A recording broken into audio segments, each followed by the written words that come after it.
Hindi yan sa influencer ng Pangulo, ng Presidente, o his cousin, di ba? That's politics. Kung hindi dahil kay Pangulong Marcos, magiging speaker, kaya yan si Speaker Romualdez. Ako, sa pool sa pagmumukha itong si Tambaluslos, yan na nga ba sinasabi natin?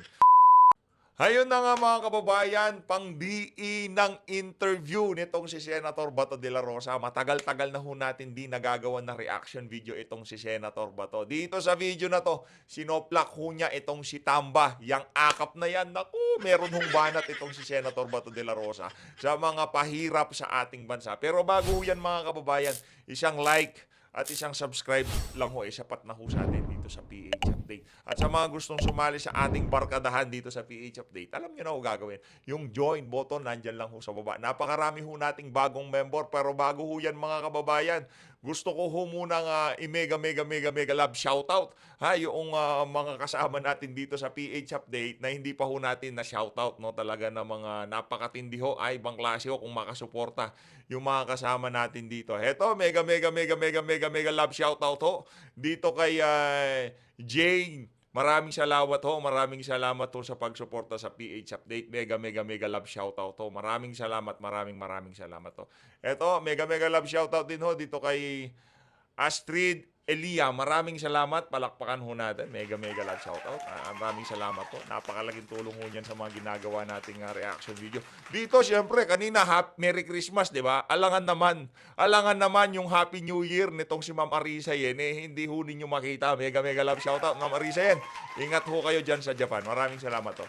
Mega love shoutout din ho dito kay Ma'am Goddess of Balance. Itong si Ma'am Goddess of Balance, ano rin ho yan, suki ho natin dito sa PH Update. Salamat ho sa 320 yan. Mega love shoutout. Dito kay Ma'am Ruby. Ma'am Ruby, kumusta ho kayo dyan sa pounds to sa UK? Maraming salamat ho Mega love shoutout dito sa 6 pounds. Mega love shoutout din ho dito kay Ma'am Virgie. Ay, Ma'am Vanji Zambrano, maraming salamat ho dito sa 125 pesos. Mega love shoutout.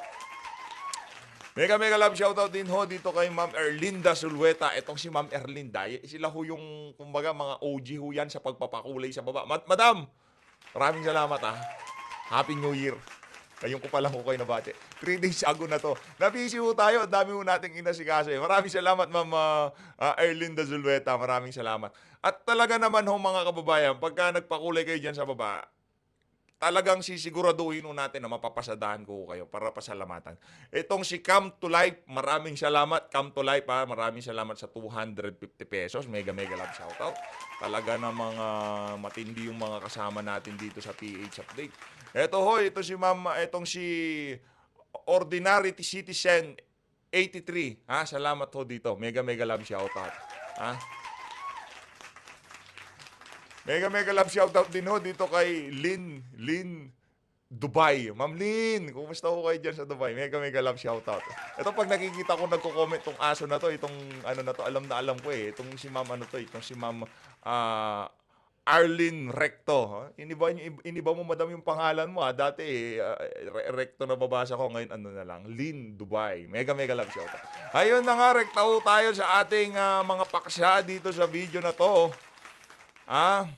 Rekta ho tayo dito sa panalangin ni Pastor Apollo Kibuloy para sa gaganaping malakihang rally ng mga kababayan nating INC. Bukas na ho yan mga kababayan. Ito ho, official statement ni Pastor Apollo Kibuloy. Alam niyo ho mga kababayan, sa mga susunod na buwan, bago mag-eleksyon, ipapakita ko ho sa inyo kung ano ang nagawa nitong si Pastor Apollo Kibuloy dyan sa KOJC. Kaya kung sakaling si Pastor Apollo Kibuloy ang maluklok sa Senado, sigurado ho tayo, hindi mangungurakot yan. Kasi kung kurap yung mama na yan, hindi ho niya napaganda, napalaki ang KOJC ng ganyan. Talaga namang kitang-kita ho yung mga disiplina, no? At yung mga advokasya ho niya, yung paglilinis, yung clean up drive, yung tree planting, nakikita nyo naman ho sa social media. Hindi lang ho ngayong ginagawa ni Pastor Apollo Kibuloy yung mga ganyang klaseng aktibidades. Maging noong hindi pa ho siya tumatakbo ng pagkasenador, tinignan ho natin yung mga lumang larawan, talagang ginagawa ho po talaga yan pala ng KOJC. No? Ito ho, official statement ni Pastor Apollo Kibuloy. Pastor, ayan, number 52 sa balota, huwag niyo kong kalimutan ha. Palakpakan natin si Pastor Apollo Kibuloy. Pastor Apollo C. Kibuloy and the Kingdom of Jesus Christ, KOJC, are praying and imploring the guidance of Almighty God for the massive INC rally at Quirino Grandstand to be attended by millions of their membership and other civil religious group and organizations. KOJC prays for the enlightenment and discernment of peace and unity of the Filipino nation. Be awakened that righteousness and a righteous leader will finally lead this nation to progress, peace, prosperity, and stability, especially in times of its darkest hour. Palakpakan ho natin itong si Pastor Apollo Kibuloy. Sana, no, ito ano lang naman gusto rin ho nating makita doon sa ibang mga religious group na sana maglabas din kayo ng statement na kung saan manawagan o magpakita ng suporta sa panawagan nitong si President Bongbong Marcos na itigil yung impeachment dyan sa House of Representatives. Kaya nananawagan ho tayo ng peace, kapayapaan, dahil magkakagulo ho ang Pilipinas kung sakaling i-impeach ho nila itong ating Vice President Sara Duterte. Heto mga kababayan, 7-7 scheme. Nako, ito humatindi dito. Etong si Baguio City Representative Mark Go has refuted Mayor Benjamin Magalong remarks that House Speaker Ferdinand Martin Romualdez as directly facilitating the release of fund for government aid programs. Ikaw naman na Congressman Mark Go, para naman di namin nakikita sa social media. Hindi naman, siyempre, malamang ikaw alam mo yung 7-7 scheme. Alam niyo ho ba yung 7-7 scheme? Nagtatanong ho tayo dito sa PH Update dito kay Congressman Mark Go. Alam niyo ho ba yung 7-7 scheme? Talagang todo dila kayo sa tumbong nitong si Tambaluslos, Mamimigay din ho ba kayo ng akap? Ay, mali pala, no? Hindi pala pwedeng mamigay yung mga politiko, yung mga ano lang pala nila, yung mga political leader nila, yung mga leader ay campaign leaders nila at sandamakmak na tarpaulin sa pagdadausan ng distribution ng akap na yan. Palakpakan natin itong walang yang congressman na si Congressman, itong si Baguio Representative Mark Go. Ibang klase ang kapal ng mukha mo, sir. Hindi naman kita doon sa mga mga programa nitong si Speaker Martin Romualdez at yung impluwensya niya ho sa pagkakaroon ng paglalagay ng pondo diyan sa akap na yan. Ano pa nga yan yung aligasyon na yan itong si anong tawag dito nitong si Mayor Benjamin Magalong light pa nga yan Pero yung mga kabalbalan na pinaggagawa nitong si Speaker Tambaluslos Romualdez dyan sa House of Representatives, talaga namang kagila-gilalas, yung unspeakable, hindi mapaliwanag. Yung mga ginagawa ho nilang hocus-pocus dyan. Nakesyo, pag kami na-contempt ka, ganitong portion ang makukuha mo. Pagka present ka sa ganitong sortie ni Speaker, ganito makukuha mo. Wala pa nga yan Walang kwenta yung release of funds for government aid program. Walang kwenta yan. Yung pagpamimigay ng ayuda, walang kwenta yan. Yung mga kabalbalan na pinagagawa nila dyan sa House of Representatives, light pa nga yan, yung aligasyon na yan itong si Mayor Benjamin Magalong. Ito naman si Mark Go, dahil sa tingin natin, bago matulog tong si Mark Go, dinidilaan niya yung tumbong ni Tambaluslos. Todo makabakod kay Tamba. Huwag kang mag-alala. Kung di mo man alam yung 777, dahil dyan sa ginawa mo na yan, sa tingin ko, 14-14-14 ang papakilala sa'yo nitong si Tambaluslos. Ayun na nga, rekta ho tayo dito sa ni Senator Bato de la Rosa. Ito yung pinaka-latest niyang interview. Matagal na ho natin hindi nagagawa ng reaction video itong si Senator Bato. No? Ngayon pa lang natin sasalansanin ng maayos itong si Senator Bato. Game! Pakinggan ho natin itong mga kababayan. Malupitan na naman. Hi sir, good morning. Happy New Year. Good morning, Sally. Happy New Year sa inyo at sa kay Kuya Raul at sa ating mga taga-subaybay. Happy New Year, Kuya Bato. Sa lahat. Yes, Kuya Raul. Happy New Year. Okay. Sir, una muna, supposedly resumption ng session on Monday, January 13, pero suspended ang pasok ng Senate dahil merong ang isasagawa na National Rally for Peace, yung Iglesia ni Cristo. Kayo po ba, ano yung pananawin nyo, ano yung standing nyo dito sa gagawing activity ng INC na ang layunin po ay ihayag yung kanilang pagsuporta sa panawagan na wag na ituloy ang impeachment laban kay VP Sara? Well, Sally, lahat naman tayo ay may karapatan na magpalabas ng ating damdamin sa freedom of expression. Apo. So, gusto mo magpahayag ng simbahan ng Iglesia ni Cristo ng kanilang saloobin. So, we admire that. That is an exercise of our democratic rights. So, alam naman natin kung gaano kalaki po ang membership ng INC. Malamang pakita sila ng puwersa doon sa gagawin po nila activities sa saan ba ito? Sa Luneta Grants. Respeto na lang ho respeto na lang ho. Yung kung ano yung sinasabi ng mga kababayan nating INC, tignan natin kung ano magiging development diyan sa gaganaping rally na yan bukas. Tignan ho natin kung ano yung mga magiging development, no? Ano ba yun? Ano yung nagpe-play na yun? Nako. Dito. Iba-ibang lugar eh. May Grandstand, mayroong sa Liwasang Bonifacio, mayroong sa probinsya, mayroong din. So sa tingin niyo, sir, magiging daan ito para wag nang ituloy ang impeachment kay VP Sara o ang info niyo ay talagang decided pa rin ituloy ang impeachment? Depende yan. Kung paano nila tanggapin yung pinapalabas na expression of support ng Iglesia ni Cristo, no? Kung babaliwalain nila, then ituloy talaga nila yan. Talagang pipilit nila yan na ituloy. Pero kung sila yung makinig na parami ng parami, yung ayaw pagkakaroon ng impeachment, then they should heed to the voice of the people.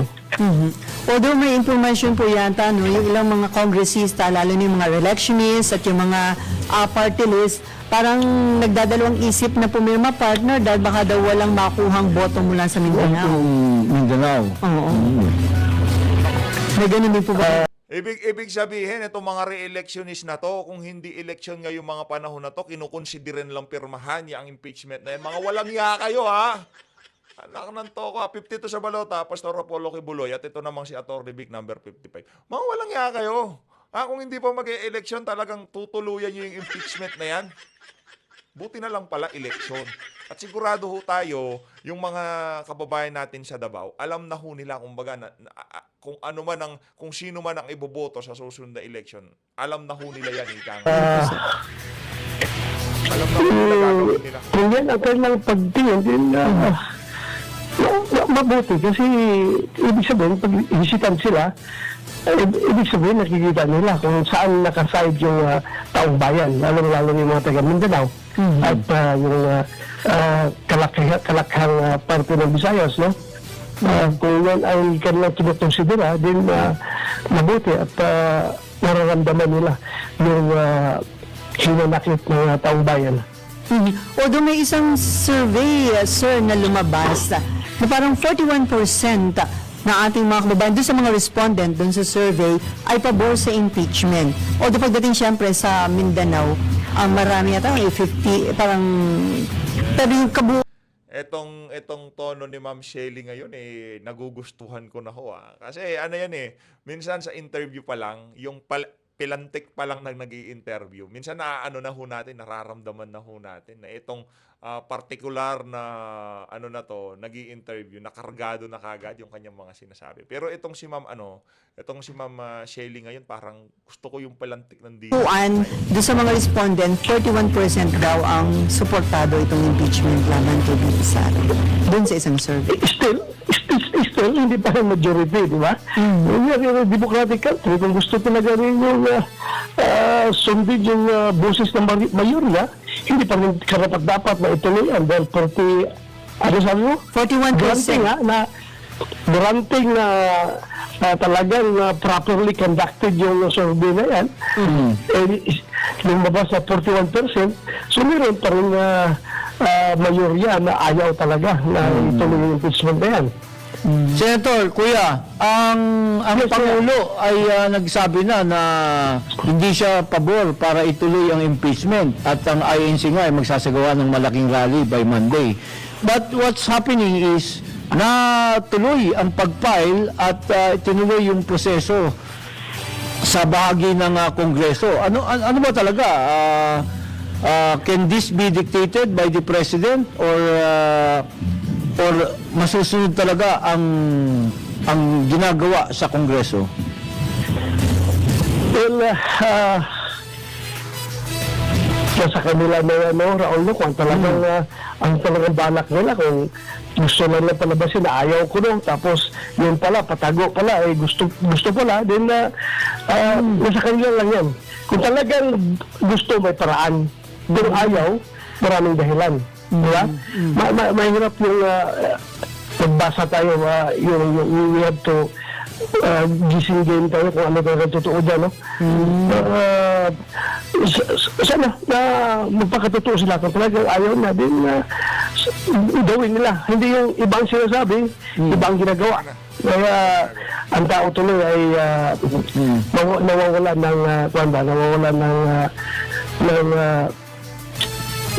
Kumpiyansa. yung kumpiyansa sa kanila. Kasi ibang sinasabi, ibang ginagawa. Ano? Pero dapat kung gano'n mo lang, alam natin, meron tayong separation of powers. Hindi all the time Susunod. at hindi talaga dapat diktahan ng Malacanang. executive branch yung legislative branch, di ba? May separation of powers yan, nag-respetuhan yan. Pero alam naman natin sa politics na yung Speaker of the House, hindi naman yan makaupo bilang speaker kung hindi yan sa influensya rin ng Pangulo, ng Presidente, o his cousin, di ba? That's politics. Kaya sabihin mo ba kung hindi dahil kay Pangulong Marcos magiging speaker, kaya yan si Speaker Romualdez. Nako, sa pool sa pagmumukha itong si Tambaluslos, yan ang nga ba sinasabi natin. Kaya ang impeachment na yan, mga kababayan, wag ho kayong magpalinlang. Nabudol na ho kayo noong 2022 presidential election. Wag na ho kayong magpabudol ngayon. Kasi hindi na ho tayo magpapabudol dito eh. Yung sinasabi nitong si Marcos Jr. na wag i-impeach si Sara, waste of time. 20 pesos na bigas nga, di ba? Magkakaroon nga tayo ng independent foreign policy, di ba? Iba ho ang sinasabi siya ginagawa ng administrasyon na to. Huwag hong magpabudol. Yun ho ang lesson natutunan natin sa lahat ng kaganapan. Hindi naman siguro. So, nandyan ang politics.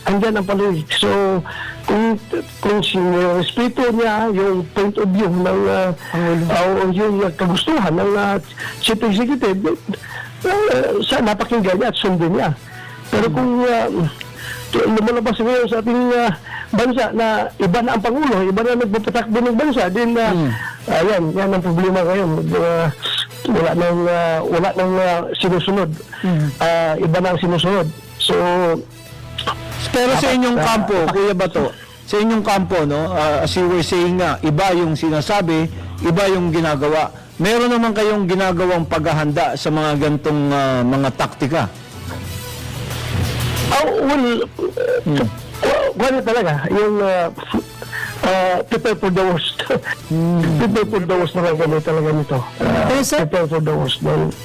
Yes. ano po ba yung natatanggap niyo na information? Talagang decided pa rin ang mababang kapulungan na maisulong yung impeachment laban kay BP Sara?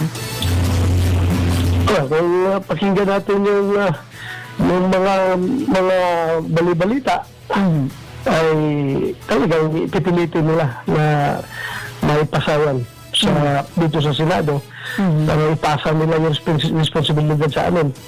So, as I've said, we are preparing for the worst. So sir, sakaling makarating sa Senate, syempre tatayo kayo na impeachment judge dahil magiging impeachment court ang Senate.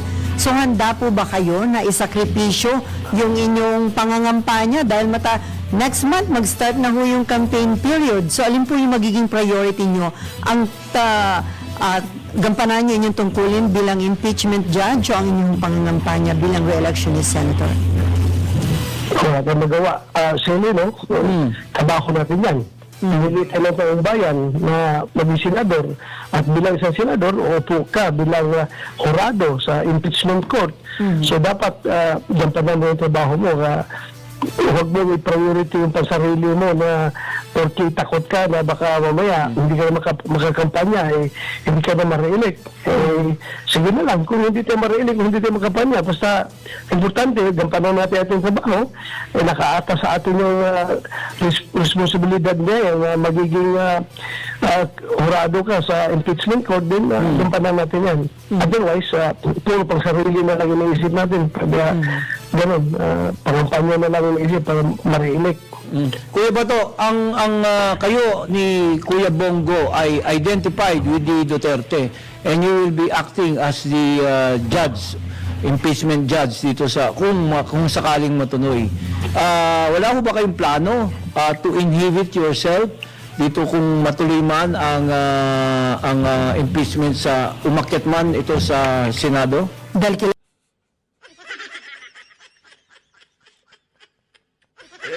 impeach na natin. Ano sir, yung isa nagtatanong dyan, impeach na natin si VP. Mag-i-inhibit. Siyempre, kaya nga ginawang senador yan, dapat silang lahat titimbangin nila yung ilinatag na ebidensya. Porket kakilala, porket nakalinya dito kay VP Sara, dapat mag-inhibit na. O yung mga nakalinya kay Tamba, dapat mag-inhibit na. Ganun ho ba yun? Kasi ang nagpalabas na lahat ng issue kay VP Sara, itong si Tamba. Itong sino bang mga nakalinya kay Tamba? Yang sa Hontiveros. Dahil mababahiran na, galit na kaagad kay VP kailangan na rin ba mag-inhibit ng mga yon? Naku, parang problemado tayo dito sa mga ano na to, sa mga tanong. ilang kalyo ni BP Sara. Pwedisukan mo mag-inhibit kung yung mga kalyado rin kalyado rin sa mga grupo na nagpapasok na nag-propose ng impeachment ay mag-inhibit din. Walang matitira dyan. Walang matitira sa Senado. Sa totoo lang. Si Escudero, itong si Tolentino, yang si Ontiveros, sino pa? Marami ho sila dyan Yan si Grace po, sigurado. Yung mga yan, kailangan mag-inhibit din. Sinong tatayo bilang hukom dyan sa impeachment na yan kung wala nang matitirang senador. Dalawang paksyon talaga ho yan. Mahahati yan sa gitna. Yung ma-appreciate nila yung mga ebidensya bilang mga kasinungalingan at yun namang hindi pa sinasabi yung mga ebidensya, guilty na si VP Sara. Ang labo na Tabla. Wala Wala na magiging judge pag nag-inhibit lahat, magiging judge yan. Wala magiging judge yan sa impeachment. Yan ang sinasabi ko. Kung tayo mag-inhibit, inhibit kami kasi identified kami na supporter ni Vice President Sara Duterte, mag-inhibit rin yung mga tao na konektado sa nag-propose ng impeachment, so wala na magiging kasi alam naman natin ito, this is a political exercise. The impeachment proceedings is a political exercise. Hindi mo maiwasan talaga dyan yung politics. Andyan yan, hindi mo maiwasan yan. Kaya Pero sir, i-assure niyo naman na kahit kay kaalyado ni BP Sara, magiging impartial, magiging fair kayo sa pag-acto bilang impeachment judge at sa gagawin ninyong pagdedesisyon just in case. yes. We will hear. We will study everything ng kayong magiging articles of impeachment nila, pag-aralan natin mabuti, at titingnan natin ng bago tayo magbigay ng ating boto. Hindi naman yung wala pa yung impeachment, sabihin ko na kagad ang boto ko kahit nga sabihin nyo, nakagado ko na yung Sara. Basahin pa rin natin yung impeachment complaint na yan. Tingnan natin kung anong laman at ano ang mga merits ng complaint na yan. Then after which, we can decide kung anong magiging boto natin. So sinasabi nyo, pinaghahandaan nyo, expect for the worst. Ano ba yung worst na maaaring mangyari? Worst is yung matuloy talaga yung impeachment. Prepare na tayo. So ito ba isa Matuloy din? na yung impeachment. So si VP Sara po ba pinaghahandaan din ito? I don't know. Kung naghahanda siya, mukhang hindi naman siguro. Confident naman siguro siya na yung Hindi daw naghahanda itong si VP Sara. Talagang, kumbaga, kumpiyansa itong si VP na basura itong mga yung impeachment. kanyang sitwasyon ay kaya niya malusutan yung impeachment na yun.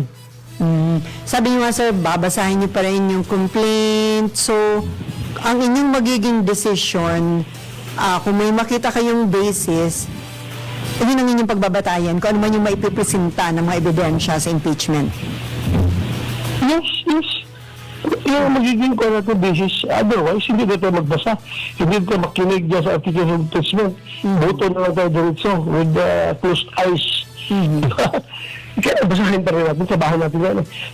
Kaya naman sa sabihin ng Pilipino, binuto ka para maging senador at magiging jurado ng impeachment ko, tapos hindi ka pag-aralan yung articles of impeachment nila, anong laman. You base your decision on kung ano yung nakikita mo dyan sa impeachment complaint nila. Sir, recently, nagpalabas ng executive order si Presidente ni reorganized yung composition ng National Security Council. At tinanggal na po doon si VP Sara at maging mga former president. Ano po yung impression nyo dito? Ano yung dating sa inyo nitong naging ginawang reorganization sa National Security Council? Nakalagay yan sa administrative code, no? Batas yan. Na kung sino nagkukumpos ng National Security Council.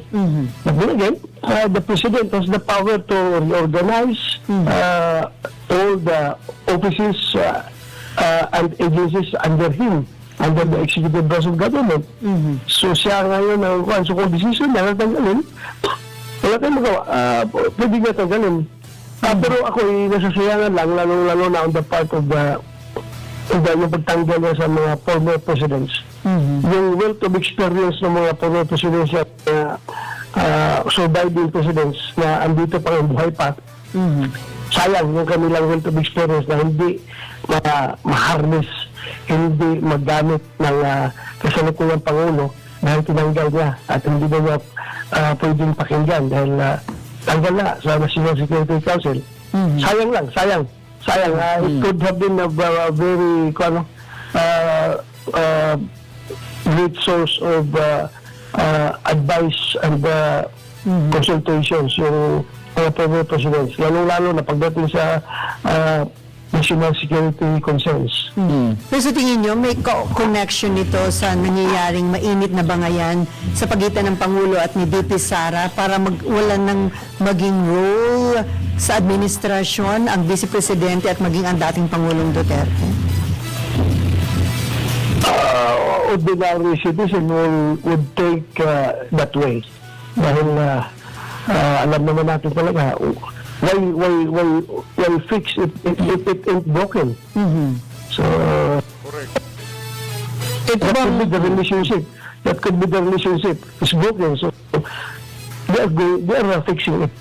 Ito bang, Kuya Bato, no? Ito bang mga nangyayaring mga kaganapan na pagpapafile ng impeachment at yung nagkakahati-hatian sa ating mga tao, no? Ito ba yung nakakatulong sa inyong kandidatura o sa grupo ng mga Duterte sa darating na eleksyon or nakakasira pa? At depende yan sa taong nakikinig, no? Kasi yung talagang ayaw sa atin, yung noon pa na ayaw talaga sa atin, na-reinforce yung kanilang dislike sa atin. Pero yung naman mga gustong-gusto yung pinagagawa natin, ay yun din, mas lalo silang nagiging hardliner pag sa suporta na sa atin, dahil nga nakikita nila na kinakawawa tayo. Alam mo na, ang Pilipino ay Inapi, sa mga inapi. sa mga inapi, underdog. So, depende nga yan sa tao na ano yung kanilang pagtingin sa sitwasyon na yan. Sir, ihabol ko lang, kasi kayo po isa sa mga nag-conduct ng hearing tungkol sa POGO. Tapos na yung December 30 deadline noong December 31, 2024. Pero ngayon po ay marami pa rin, kahit effective na yung ban, marami pa rin nahuhuling mga POGO kahit ho dito sa Metro Manila. May iba't ibang paraan sila para lang may pagpatuloy. So, at tingin nyo hindi pa rin dapat pa rin magpatuloy itong lalo na yung PAOK at anong dapat gawin para talagang completely May tigil. POGO-free na ang ating bansa. May political will, kung may political will yung administrasyon ito, kayang-kaya talaga yan na mapahinto.